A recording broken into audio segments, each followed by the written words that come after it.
Welcome to DY news.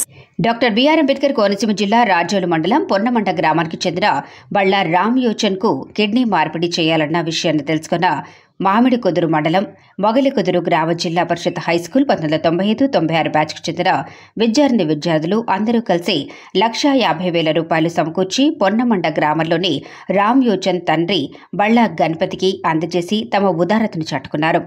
బళ్ళ గణపతి మాట్లాడుతూ తన కుమారుడి ఆపరేషన్కు సహాయపడిన వారందరి రుణం నేను తీర్చుకోలేనిది అని కృతజ్ఞతలు తెలిపారు.